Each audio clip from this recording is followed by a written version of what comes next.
Dan gue ngerasa dunia ini tuh kayak masak dan akhirat tuh kayak makanannya. Jadi kayak lo harus punya materi yang bagus, lo harus punya mencacah makanan yang baik, proses masak yang baik, dan lo akan mendapat makanan yang nikmat nantinya gitu. Oke. Gimana caranya? Akhirnya seakan-akan ada pemisahan. Kalau saya tekad kayak gini, buat tekad akhirat lain lagi. Kayak ada dua jalur. Kayak ada dua jalur kan gitu. Resolusinya ini resolusi ibadah, ini resolusi dunia karir. Enggak, kalau misalnya kita lihat para sahabat hidupnya kayak gimana, semuanya untuk akhirat, tapi dunianya kok keren. Ya karena emang mereka mengajar.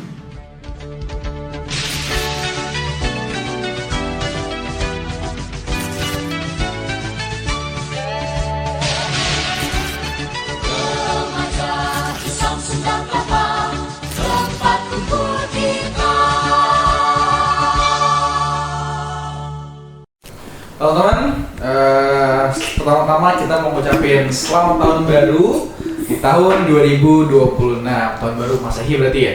Betul, selamat tahun baru teman-teman. Baru Biasanya aja nih. kalau tahun baru gini orang-orang bikin resolusi nih atau goals nih. Betul. Nah, pada punya resolusi apa goals kan ya? Biasanya? Gue biasanya ada sih. Bikin tuh. Bikin. Kalau Kak Uci sama Mas Lano gimana tuh? Bikin nggak ya? Lo bikin emang? Enggak lah. Natural aja sih. Ya, aduh pasti. Yang lain bikin di kok gue enggak ya. Lo bikin ya?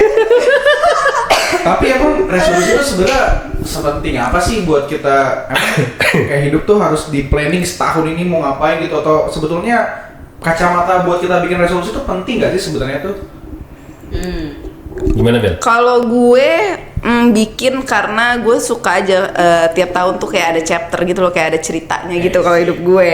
Itu lo selalu, Bel? Selalu bikin? Beberapa tahun belakang sih gue selalu bikin. Tapi gue nggak bikin yang kayak list down satu, gue harus A, dua, gue nggak bikin tema besar aja, gue bikin tema besar.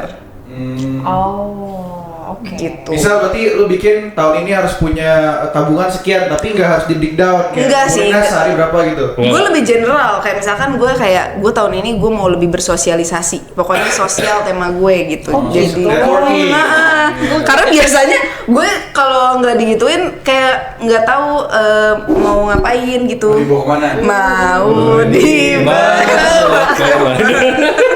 Kena copyright ya? Enggak, udah habis tuh. Kalau Mas Lanang sama Kak Uci, mungkin dari Mas Lanang dulu, gimana nih memandang resolusi itu sebenarnya sepenting apa sih buat bikin goals hidup tuh atau rutinitas hidup tuh? Aslinya tiap orang itu mesti punya resolusi hidup. Cuma saya nggak ngerti kenapa harus pas awal tahun gitu dibuatnya. Oh, sebenarnya nggak harus satu tiap tahun ya? Iya, cuma emang kayaknya sih karena kebutuhan konten dan juga kebutuhan tren. Terus kayak ada momennya orang-orang merayakan tahun baru gitu. Biasanya tahun baru, harapan baru. Tahun baru, harapan baru. Karena kalau harapan baru ke Bekasi ya. Gue udah nyangka lagi. Tebak ya? Apa ya? Lo bukan warga. Kebetulan kan ada harapan indah juga. Ada harapan jaya juga.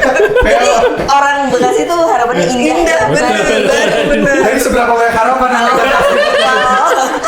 Ya emang banyak harapan di sana, tapi harapan yang sifatnya material. Oke, jadi 1 jam buat bahas harapan dong. Tapi sebenarnya resolusi itu kalau di bahasa Arab sebenarnya jadi tekad ya, azam. Orang berazam mengerjakan sesuatu. Saya berazam tahun ini saya haji, tahun ini saya azam umroh. Nah, jadi kalau orang berazam itu memang dia niatnya itu memang udah bulat itu. Fa idza azamta fatawakkal 'ala Allah, innallaha yuhibbul mutawakkilin. Apabila kamu telah bertekad bulat, artinya tidak ada keraguan, maka bertawakal kepada Allah, dan sungguh Allah mencintai orang yang bertawakal. Nah, sebenarnya kalau misalnya seandainya nih teman-teman yang nonton dan kita semua, resolusinya apapun itu, niatnya untuk ibadah, itu kalau niatnya untuk Allah ya, itu jadi nilai ibadah, dia bisa tambahan di situ. Atau enggak, walaupun memang maksudnya kebanyakan orang resolusi itu pengen personal career, personal achievement lah, tapi dia lupa akhiratnya mau apa, terus lupa dia mau tabungan akhiratnya gimana. Kan sesungguhnya orang cerdas itu kan bukan yang memang pintar ngejawab banyak hal kan gitu. Kalaupun yang lain tuh bilang, ih dia pintar ya kayak gitu. Saya tuh kalau tuh selalu nanya selalu balik ke hadisnya bahwa Sungguhnya orang cerdas itu adalah orang yang banyak mengingat kematian dan dia banyak persiapan menuju ke sananya. Nah, jujur pengen banget sih kalau misalnya kita mau bahas resolusi itu bawa ke sini aja. Jadi kita sibuk, kalian mau bawa bekal apa nih? Gitu. Langsung down-nya beda kan? Kenapa? Karena emang yang satu mau fokusnya dunia, ya sekarang kita mau fokus ke akhirat ya. Kan kita muslim kan? Langsung berat Pak. Iya emang. Persiapan agak stres gitu. Apakah kita harus berikan topik? Yang udah tua. Ya. Tapi itu menarik sih, kayak maksudnya kan kalau misalkan itu tenggat waktunya jadi jauh lebih panjang ya kan. Kalau misalkan kita tahun ini gue mau naik jabatan gitu, nah itu tuh kalau misalkan dengan kita punya resolusi kayak gitu, kalau kita nggak nyampe kan berarti artinya kita gagal dong, karena kan kita punya satu tujuan. Dan kita akan di label gagal kalau misalkan itu nggak nyampe sebenarnya, dan itu jelas banget. Tapi kalau misalkan tujuannya itu akhirat atau jauh lebih besar, sebenarnya kayaknya nggak ada rasanya, nggak ada kata gagal nggak? Nggak ada kata gagal karena orang yang sudah berniat tapi nggak nyampe, Allah udah catat niatnya. Walaupun nggak berhasil? Nggak berhasil. Kan ada, kalau misalnya ada kisahnya kan, ada orang pembunuh. Dia udah bunuh 99 orang. Terus dia tanya sama orang, kira-kira aku masih dapat diampuni nggak tobatnya? Enggak, dibunuh 100. Terus dia tanya lagi, ada nggak orang soleh lagi? Saya mau tanya, tunjukin. Dah, kamu itu nggak cocok di sini karena di sini tuh tempatnya orang-orang sama-sama pembunuh. Kamu nggak cocok di sini. Kamu keluar ke sana banyak orang soleh. Beda dia pergi. Ketika dia pergi, dia mati di tengah jalan. Terus kemudian malaikat mencabutnya. Malaikat itu ribut di situ katanya. Ini dari kisah Iyalmudin ya. Ribut. Dia mau masuk neraka atau masuk surga? Dibilang dia masuk neraka. Ya iyalah dia udah bunuh 100 orang gitu. Kata malaikat mau bawa surga, enggak, dia tuh kan mau tobat, itu udah lepas. Terus akhirnya ya udah karena ribut, akhirnya dia udah diukur aja mana yang dia lebih dekat.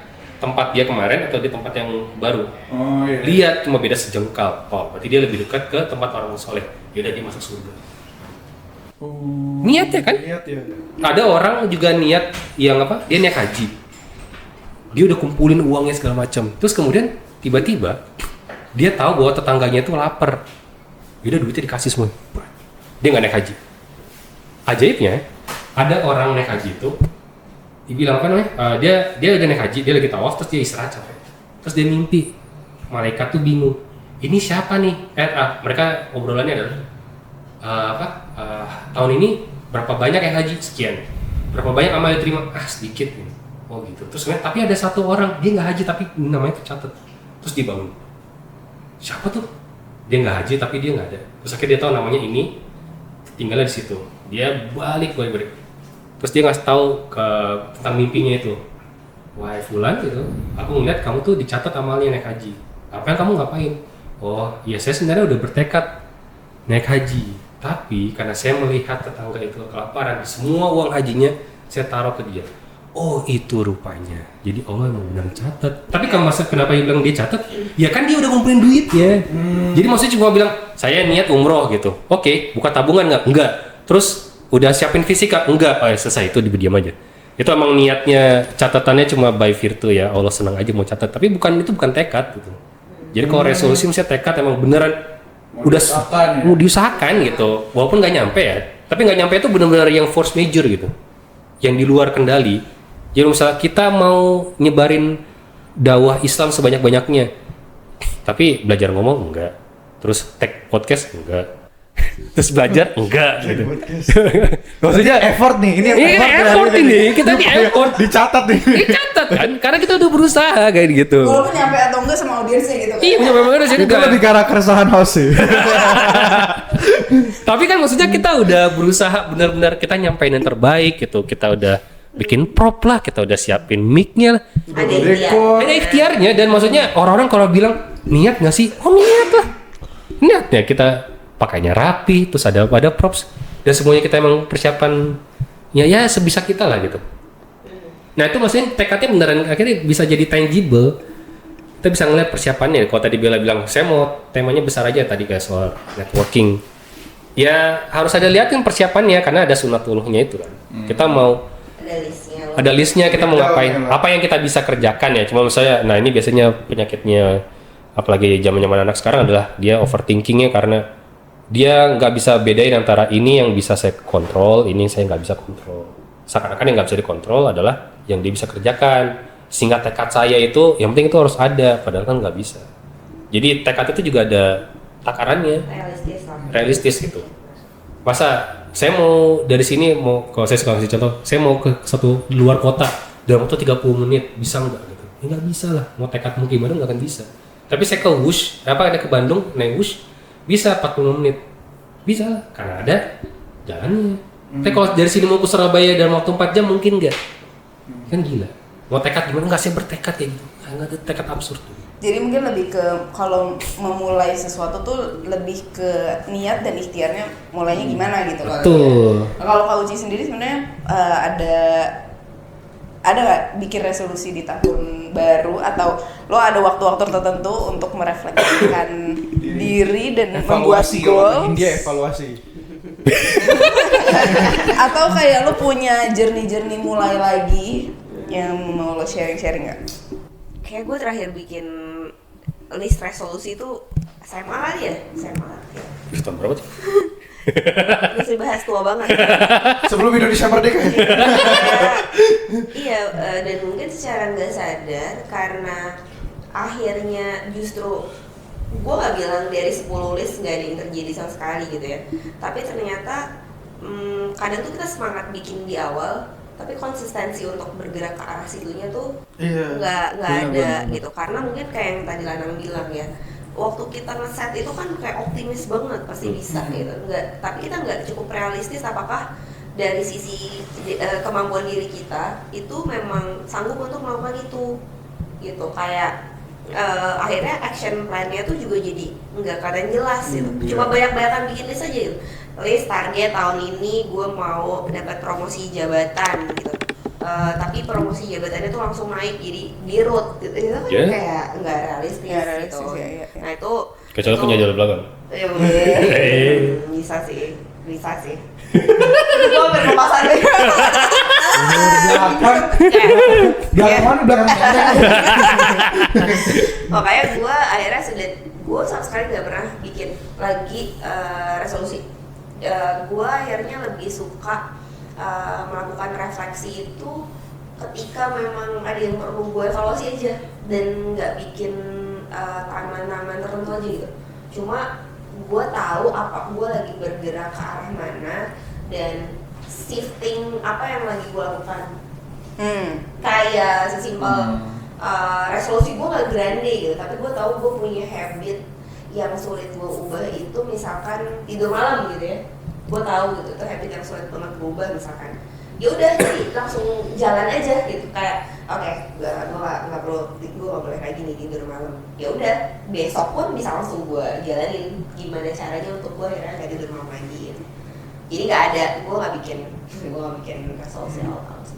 Sama. Karena gue ngalamin juga sih Kak. Jadi kalau gue pribadi tuh kadang gue tuh bikin kayak sebenarnya cuma kayak gue sekarang misalnya harus punya ini segini, tapi nggak pernah gue patokin yang gue breakdown banget gitu sih. Yang penting gue berusaha untuk mencapai titik itu karena gue tuh pernah ya kayak contoh di tahun ini lah, gue punya target sesuatu, pengen nge-achieve sesuatu. Istilahnya nih Kak, tinggal selangkah lagi dapat nih, misalnya breakdownnya itu dari gue harus ngerjain poin 1 sampai poin 7. Poin 1 sampai poin 7 udah gue kerjain, selangkah lagi bisa nih. Tapi ternyata gue belajar, ternyata hidup itu nggak selamanya 1 tambah 1 2. Jadi kalau orang-orang TikTok kan istilahnya tuh Allah plans, my plans versus Allah plans ya kan.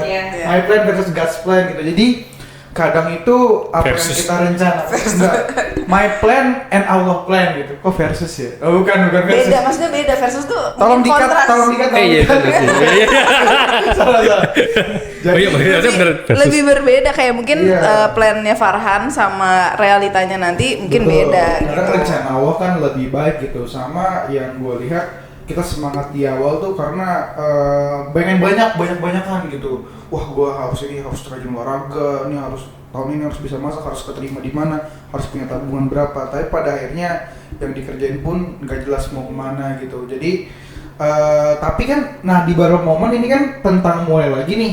Di beberapa momen tuh itu justru yang bikin kita tuh jadi nggak semangat lagi buat bikin goals dalam hidup. Nah itu cara bounce backnya kira-kira menurut Mas Lanang sama Koji tuh gimana cara bounce back kalau kita udah resolusi gue udah capek, gue udah gak mau lagi punya tujuan dalam hidup gue ngalir aja lah gitu. Wah ini domain Uci, soalnya Uci kan suka rebound kan. Wah rebound. Basket soalnya basket. Rebound tiba-tiba 3 point lah. 3 point aja. Enggak dikit. Rebound gimana Pak? Rebound. Udah gue dulu nih. Iya, dulu. Tapi gue ini sih waktu Farhan ngomong tadi ya, ini tuh kayaknya bergantung sama karakter orang juga sih.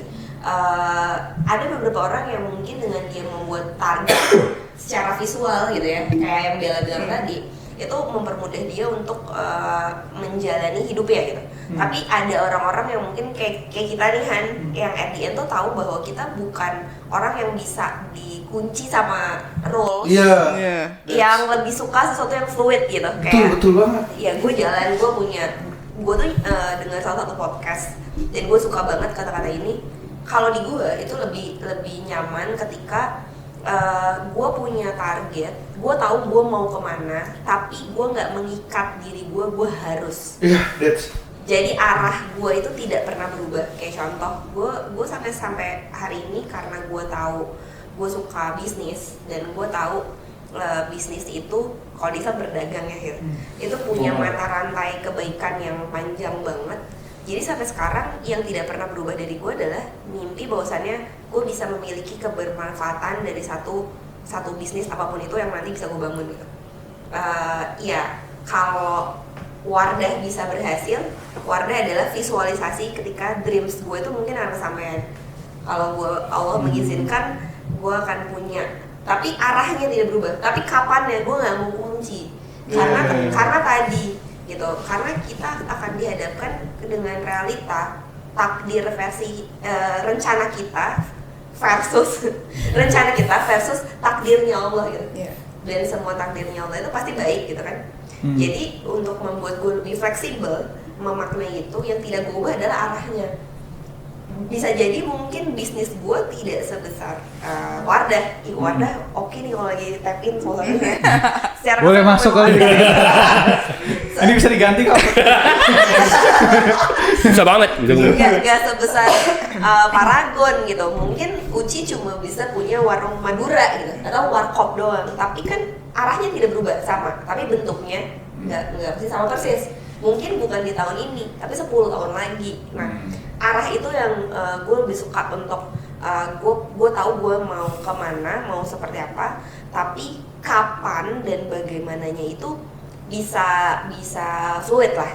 Nah itu menjawab kalau kata Lanang Uci jago rebound gitu.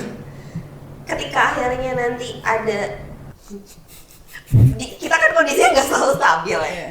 Jadi ketika lo jatuh, ketika lo kayak kok gue jatuh lagi ya gitu, kok gue pulang lagi ya, kayak kemarin gue udah mastering deh. Iya betul. Lo jatuh lagi, ya udah karena lo tahu arahnya, lo jadi tahu kenapa lo harus berdiri lagi gitu. Mungkin lebih ke apa ya, lo tahu satu tujuannya, tapi jalan untuk menuju itu kan nggak cuma satu jalan gitu. Jadi kalau kepentok satu di jalan yang sama, di satu jalan, lo bisa cari jalan lain untuk menuju itu. Karena arahnya lo tahu, lo mau ke sana gitu. Arahnya lo mau sehat gitu.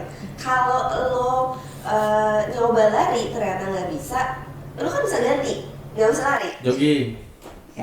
Atau cuma jalan doang. Gitu. Iya, mau masuk Rizka nggak harus SD TNI, ada BMAKI, SD, langsung aja nanti daftar. Selesai, gimana mas? Muncul lagi. Apa sih soal rebound? Rebound nih. Sebenarnya saya juga ada pengalaman menarik ya ketika dulu saya mempersiapkan diri sebagai atlet karate dulu. Hati-hati lo kan. Saya silat dulu. Enggak, saya juga sempat jadi apa? Tapi Sempat di sini dilempar juga bukan silat. kan? Bukan. Enggak, saya silat ngomong aja sekarang silat. Biasa ngajak orang debat ya. Orang ngajak. Jadi apa? Tekad saya sebentar ya mas, izin jaga jarak. Takut. Dengan taktiknya kejauhan kok. Nih jarak sini. Oh, ngeri juga nih. Apa? Tapi ketika saya tahu bahwa ada mentok gitu, kayak misalnya, oh nyata saya nggak ada ruang lingkup yang cukup untuk berkembang jadi kayak atlet yang saya mau. Saya tuh mentok sampai atlet sekolah aja. Saya mau naik lebih, nyata saya nggak ada tangganya. Akhirnya saya harus shifting. Kenapa? Karena posisinya adalah kalau memang benar mau situ, sebenarnya umur udah telat. Karena minimal banget itu kalau mau mulai jadi atlet itu, 10 tahun umurnya. Jadi udah latihan dulu dari awal. Dari umur 10 tahun. Dari umur 10 tahun. Kalau misalnya mau jadi atlet sampai internasional, sampai ke PON, sampai olimpiade, itu latihan dari umur 10 tahun. Terus saya waktu itu baru tahu itu karena umur 13 waktu pas SMP. Jadi kan telat kan. 3 tahun itu jauh banget. Terus yang kedua adalah ada apa namanya? Ada tangga latihannya, ada tangga karirnya. Iya. Udah latihan di sini terus kemudian coba di sini, tanding di sini. Jadi kayak setahun tuh minimal 3 atau 4 kali lah. Jenjang ya dari misalnya kecamatan, provinsi, Betul, nasional gitu sekolah. Dan itu harus udah disorot kan. Nah, cuma maksudnya dengan probabilitas yang ada kayak gimana kan nggak mungkin gitu. Makanya tadi saya bilang ada sunatullahnya. Tangga-tangga gimana, Mbak ya? Saya ngerti. Nggak akan bisa jadi kayak gitu. Ya switch lah. Jadi apa ya? Ya udah ya, taunya baca buku, taunya nyendiri mikir. Ya mungkin harapannya mungkin jadi kayak semacam ya sekarang jadi kayak produser. Pikiran kita sama ya, langsung ya. Baca diri, merenung, tiba-tiba bikin panjang. Aliran kita sama lagi. Lanangisme. Enggak sampai ismu aja, lanang aja sih sebenarnya. Jadi maksudnya apa? Akhirnya orang bertekad itu, saya pahami bahwa orang bisa bertekad ketika dia udah paham dulu siapa dia, dunianya dianya apa, terus kemudian dia bisa ngapain. Ya mungkin bisa kalau misalnya frameworknya kayak di Ikigai kali ya. Ya dia dibayar pakai apa. Itu kan satu bentuk framework yang kita bisa coba tiru gitu. Kira-kira kita di sini mau apa. Cuma kalau saya ngeliat karena kita sebagai muslim ya, ngeliat tekad itu. Nah ini orang suka kelirunya adalah orang saya mau capai dunia tapi mau ada embel-embel agama. Gimana caranya? Akhirnya seakan-akan ada pemisahan. Kalau saya tekad kayak gini, buat tekad akhirat lain lagi. Kayak ada dua jalur. Kayak ada 2 jalur kan gitu. Resolusinya ini resolusi ibadah, ini resolusi dunia. Karir. Enggak, kalau misalnya kita lihat para sahabat hidupnya kayak gimana, semuanya untuk akhirat, tapi dunianya kok keren. Ya karena emang mereka nggak ngincar dunia, cuma mereka paham bahwa dunia itu sebagai wasilah. Kalau ada satu kalam ulama tuh bilang sebaik-baik kendaraan itu adalah dunia adalah kendaraan atau wasilah bagi akhirat. Jadi maksudnya kalau dipahami bahwa apapun yang kita kerjakan pasti akan kembali kepada akhirat, dan akhirat itu ujungnya apa? Kebahagiaan kita juga. Jadi kita sebenarnya bertekad mencapai sesuatu, kita mau karirnya naik kita mau skillnya naik, atau tadi Bella tadi mau networking yang baik, itu semuanya untuk kebahagiaan kita sendiri juga. Cuma mau nggak kebahagiaan tuh sampai akhirat. Yang berarti networkingnya niatnya berarti bukan cuma sekedar mau karirnya naik, tapi juga silaturahim. Tapi apa bedanya? Kan amalnya sama. Bedanya apa? Cuma di niat. Tapi kok bisa meniatkan itu? Karena tahu ilmunya. Jadi tahu ilmu agamanya, terus tahu juga apa manfaatnya untuk dunia. Jadi itu 2 hal yang sifatnya sebenarnya udah satu padu gitu. Tapi orang tuh karena dunia ini kebanyakan pada kesekuleran ya sekarang dipisah-pisah gitu. Kita lagi bahas agama, terus ini ranah tanpa agama, itu ranah agama. Omong kosong macam apa itu? Emang dunia ini punya siapa? Jadi kayak lebih kalau mau bikin tujuan, resolusi atau pencapaian untuk bikin itu nggak sementara tuh justru ditarik jauh ke depan, which is ke akhirat gitu. Iya, makanya tadi saya bilang juga, makanya tadi saya ngutip hadis tadi soal orang ini cerdas itu lah yang dia sering mengingat kematian. Maksudnya dia ngelihat mortalitasnya. Menariknya kalau pas di satu teori psikologi itu bilang umur 70 orang baru mikir mati. Ya karena dia emang sekuler aja gitu. Kalau kita muslim dari kecil udah diajarin kita mikir mati gitu. Gitu aja maksudnya jangan jadi balik gitu. Makanya kita sebenarnya udah suka atau tidak, Muslim itu udah terbiasa dan udah dibiasakan untuk mengingat kematian, bahkan walaupun gak sadar. Walaupun waktu itu kan sempat kayak idolanya Bella Najwa Shihab pernah dibahas pas lagi ngobrol sama Pak Quraisy Shihab itu, nanti kalau bawa mati kayak gini, nanti kamu kayak gini gitu. Terus Najwa Shihabnya emosional, enggak, jangan ngomong kayak gitu. Jangan ngomong kayak gitu. Tapi dia tahu. Sebenarnya poinnya adalah kita walaupun tahu kita akan wafat nanti, ya cuma tetap aja emosional gitu. Ya maksudnya itu sangat manusiawi sekali kalau misalnya kita nggak mau mikir soal itu. Tapi juga kita mau nggak mau akan kepikiran kayak gitu. Nah akhirnya resolusi kita itu supaya nggak bolak-balik tiap tahun ganti, ya tempel ke yang nggak akan pernah berganti, yaitu akhirat itu. Akhirat kan kekal. Masalahnya adalah ketika mungkin bisa cek nanti podcast episode pertama ya, kita soal menemukan diri sendiri kan. Terus saya juga singgung soal tujuan orang, terus mungkin dia berubah-ubah. Itu karena tujuan juga berubah. Tahun ini saya mau jadi ini terus udah nyoba, kayaknya bukan ya. Apalagi ya, nyari lagi, cari lagi gitu. Cari jadi diri itu sebagai manusia yang profesional, oke lah. Tapi sebagai muslim yang harus tahu akan menghadapi Allah nanti dan ketemu Rasul nanti, masa berubah? Maksudnya bagian itu jangan berubah. Tapi maksudnya kita sebagai manusia biasa itu ya gitu. Mungkin kemarin saya ngonten ini, terus besok saya ngonten itu, oke lah itu berubah gitu. Tapi kalau hari ini saya nyembah Allah, besok saya nyembah yang lain, itu bukan, itu bukan. Tuh agak lain kalau itu. Itu punya film. Berarti niat satu tapi caranya banyak ya, ya gitu. Karena kan biasanya orang tuh kenal kita tuh law of attraction. Apa yang kita pikirkan, apa yang kita ucapkan, apa yang kita idam-idamkan itu akan menjadi sesuatu yang kita ditarik. Iya, sesuatu yang kita akan dapatkan dalam hidup kita. Misal ada orang nih, dia pengen banget punya mobil sport, dia searching soal mobil sport, terus dia googling, dia tempel fotonya. Mungkin satu hari itu akan terjadi gitu. Jadi mungkin kenapa orang beberapa bikin resolusi itu mungkin karena percaya law of attraction juga gitu kan. Nah itu gimana tuh sebetulnya pandangan gitu? Mungkin kalau Kauci gimana tuh? Penarik istilah jimat mungkin niat, ya. Lebih ke niat sih mungkin ya, karena kan kayak di agama Islam tuh diajarin banget setiap ibadah kita selalu ada niat dulu di awal. Kayak untuk ngasih tahu intensinya apa dan apa keinginan sebenarnya kan. Sholat kan ada banyak, tapi kan kalau dibedakan dari niat kan, ini gue mau niat sholat subuh, ini gue mau niat sholat zuhur atau ini sholat duha, itu kan karena ada intensinya di situ dan tujuannya di situ, jadi jelas itu untuk apa gitu. Nah mungkin maksud Farhan tuh lebih ke irisannya gitu ya. Kayak kalau misalkan kita mikirin itu dan mungkin kita akan dibawa ke tujuan yang tanpa sadar kita pikirin gitu, karena kita selalu ada di pikiran kita gitu. Bentar, gimana nih membahasakannya ya? Jadi gini, kalau ini lebih ke pengalaman pribadi gitu. Sebenarnya kan memang gue setuju tadi begitu Lanang bilang, kadang kita tuh suka memeta-metakan topik gitu ya. Kalau lagi ngomonginnya niat, nih, kayak bahasa yang Bella pakai barusan, itu agama banget. Sedangkan kalau ngomongin law of attraction tuh kayak lebih keren banget, tidak terdengar agama banget. Dua sisi ya, jadi kayak law attraction, kita menarik sesuatu. Padahal ya balik lagi, kadang lo mau berusaha mikirin apapun itu belum tentu jadinya juga gitu. Tapi ini lebih ke preferensi kalau gue pribadi.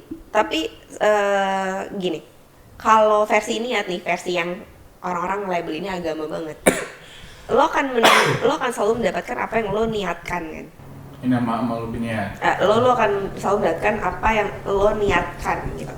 Nah, wujud niat itu kan lebih ke gini. Kalau misalkan gue bawain Bella kopi MGB gitu. MGB muda gue, bukan MBG ya, MGB. Gue bawain Bella kopi di Zoom ya, rame-rame ntar MGB gitu. Nah, niat gue adalah agar Bella senang. Ya. Gue akan mendapatkan apa yang gue niatkan, ya kan?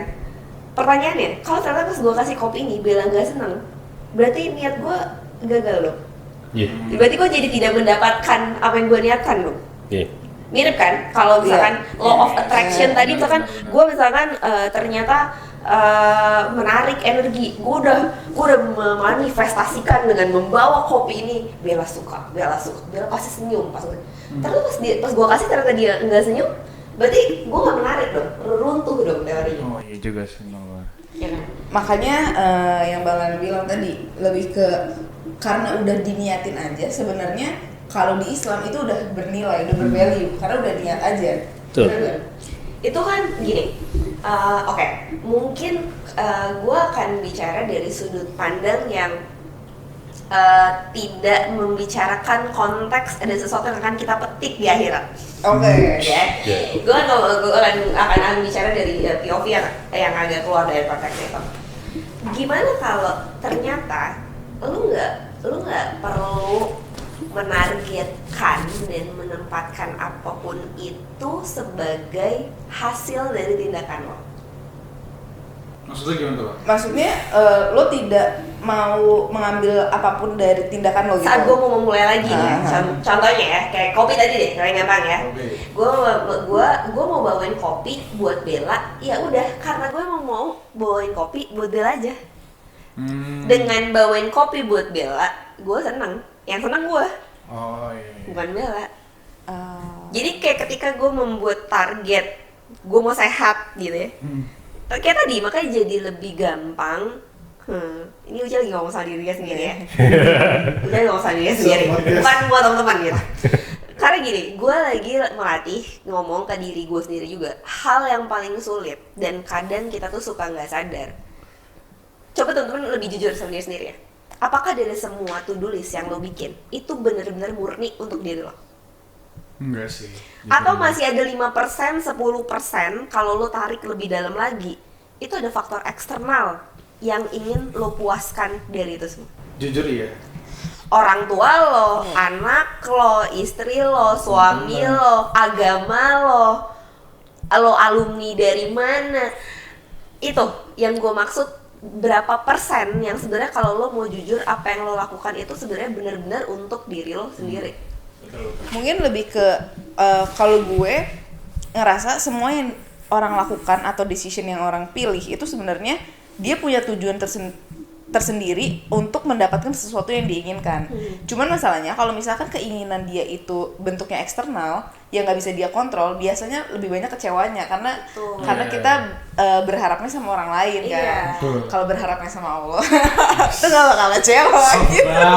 Makanya saat lo akhirnya memutuskan untuk memulai lagi, itu lain ketika gue bilang gue nggak bikin resolusi atau target-target yang ajak gitu, yang benar-benar rigid, harus gimana gitu ya. Iya, karena di gue pribadi tuh gue memaknai sesuatu yang gue coba benar-benar pastikan adalah gue memang ingin melakukan ini untuk gue secara berkesadaran.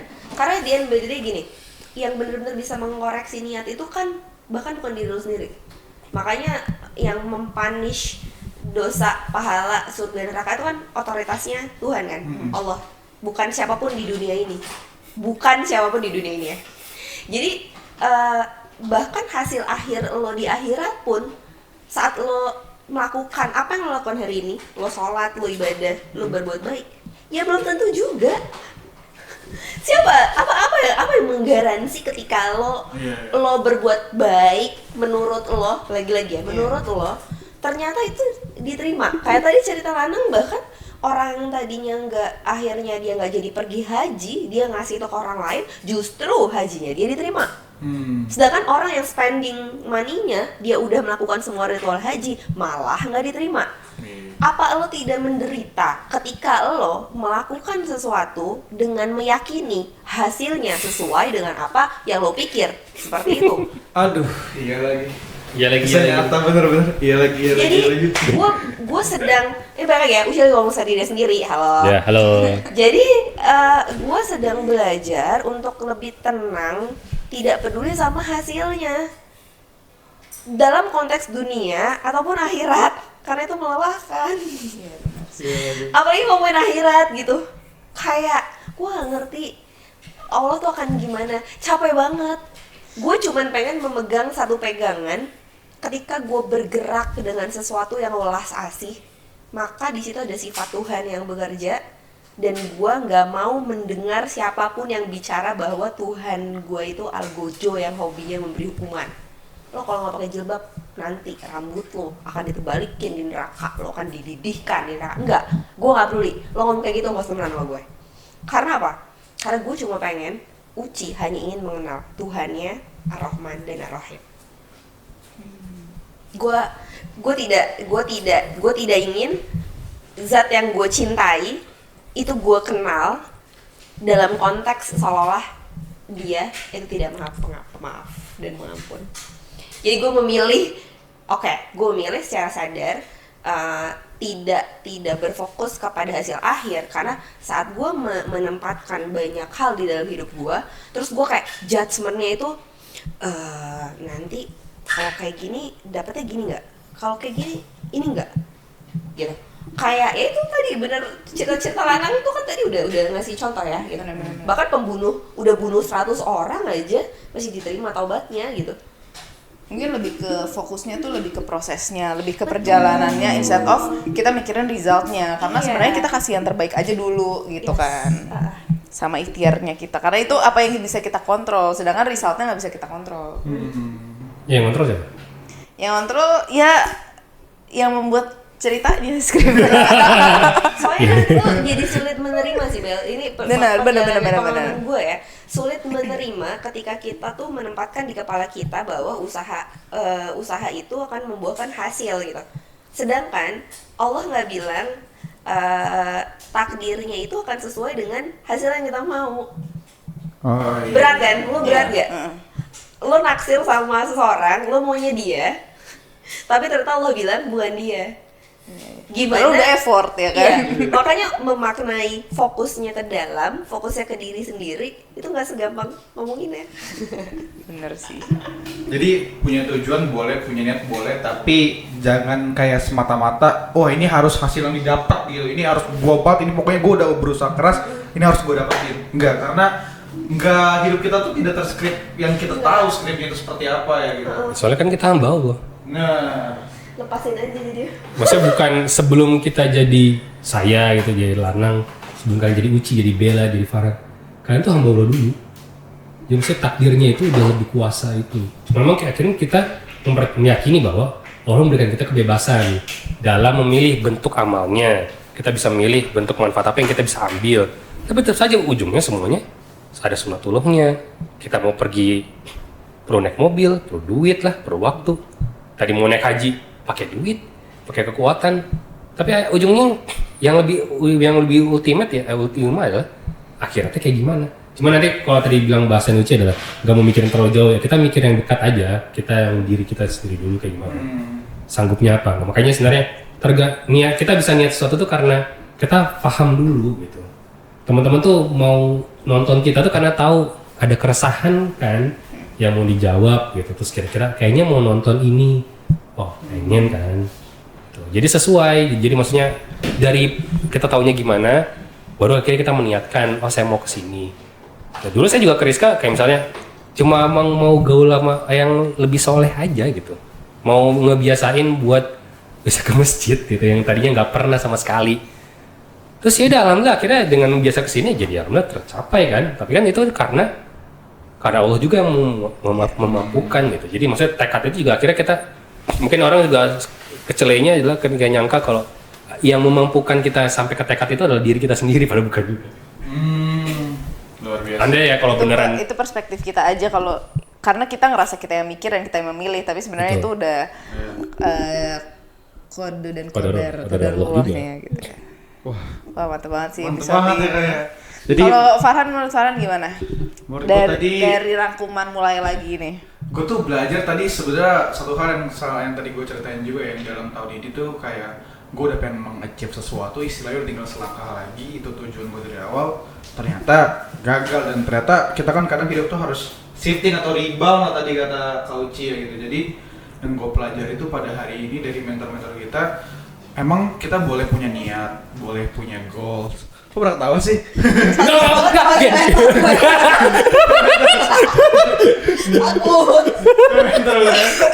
Jadi kita boleh punya niat, boleh punya goals, boleh punya tujuan, tapi jangan berpatokan bahwa itu harus menjadi hasil akhir kita. Kalau dari lu gimana Kak Bella? Nah kalau gue mungkin lebih, gue setuju juga sama poin lo, tapi mungkin Islam tuh mengajarkan bahwa dari niat aja tuh sebenarnya udah dikasih value ya, which is kalau kita udah mulai ada niatan, sebenarnya itu adalah awalan yang baik. Cuman sebenarnya poinnya Bang Lanang tadi yang kalau lo udah niat, ya lo harus melakukan sesuatu juga gitu. Lo nggak bisa juga lo cuma niat doang, tapi Nggak ya berarti lo ngapain. kalau lo nggak ngapa-ngapain ya berarti lo nggak niat niat. sebenarnya. Kalau udah Cuma main niat, lisan aja ya. betul. Kalau misalkan lo udah niat ya udah mulai aja apapun yang bisa lo kontrol. Kayak misalkan kalau lo mau mulai dakwah ya udah ambil Ambil mic-nya. mic, podcast, ngobrol-ngobrol. Yes, atau kalau mau lari ya udah mulai bangun pagi, mulai ambil sepatunya kayak gitu. Kalau hujan ya pakai payung. Emang ada? Sedia payung sebelum hujan. Sedia aku sebelum hujan. Iya, sedia aku. Ini arahnya kemana sih? Ya, maksudnya mulai aja dulu, harus mulai ikhtiar sama apa yang dijalanin. Dan kalau misalkan bikin tujuan, tadi yang gue belajar banget, kalau bisa lebih general, lebih fokusnya ke akhirat, karena sebenarnya align sama dunia kita, apa yang kita kerjakan. Dan gue ngerasa dunia ini tuh kayak masak dan akhirat tuh kayak makanannya. Jadi kayak lo harus punya materi yang bagus, lo harus punya mencacah makanan yang baik, proses masak yang baik, dan lo akan mendapat makanan yang nikmat nantinya gitu. Oke, luar biasa banget. Luar biasa ya. banget. Luar biasa ini saya. Bagus. Merinding nih dengaran nih. Bulu saya berdiri Jangan semua. lebih nih. kedoyan makan aja saya.